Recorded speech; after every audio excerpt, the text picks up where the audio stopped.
এটা ছিল আমার সোনা বাবার সেকেন্ড বার্থডে। আর আমার কাছে সারা বছরে একটা দিনই হলো সবচেয়ে বেশি স্পেশাল, সেটা হলো আমার ছেলের বার্থডে। আমি ভীষণভাবে সারাটা বছর ওয়েট করি যে আমার ছেলের বার্থডেটা কবে আসবে। এই 2 বছর আমার লাইফে অনেক কিছু চেঞ্জ এসছে শুধু আমার বাবার জন্য। এখন সত্যি কথা বলতে নিজের জন্য বা অন্য কারোর জন্য ভাবার আমার কাছে একদমই সময় নেই। আমার শুধু ছেলের কথা মানে ভাবা ছাড়া সত্যি অন্য কিছু আমার ভাবতে ইচ্ছে করে না। যাই হোক, ওকে আমি একটু হলুদ দিয়ে স্নান করে নিয়েছি, সাথে দুধ একটুখানি ফুলের পাপড়ি দিয়ে। আর এরপর আমার শ্বশুরমশাই চলে এসেছে আশীর্বাদ করতে, আর এটা ছিল ওর বাংলাতে বার্থডে। এর পরের পার্টটাও তোমাদের সাথে আমি অবশ্যই শেয়ার করবো। তারপর আমরা সবাই একটু একটু করে আশীর্বাদ করে ওকে পায়েস খাইয়ে দিচ্ছি। আর এই পায়েসটা কিন্তু আমি গোপাল ঠাকুরকে ভোগ লাগিয়েছিলাম, আর সেই ভোগের পায়েসটাই আমি ওকে দিয়েছি। আগের বছরও আমি তাই করেছিলাম। তো আমি আগেই বললাম যে ওর বার্থডেটা আমার কাছে অনেক স্পেশাল, তাই আমি সব কিছু একটু স্পেশালভাবে করার জন্যেই চেষ্টা করি।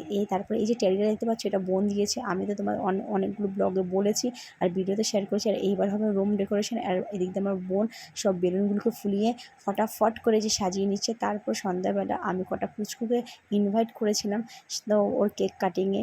তারপরে এই যে আমরা কেক কেটেছি, দেখো এই কেকটা আমি অর্ডার দিয়ে বানিয়েছি। কেকটা কেমন হয়েছে অবশ্যই কমেন্ট করে বলো।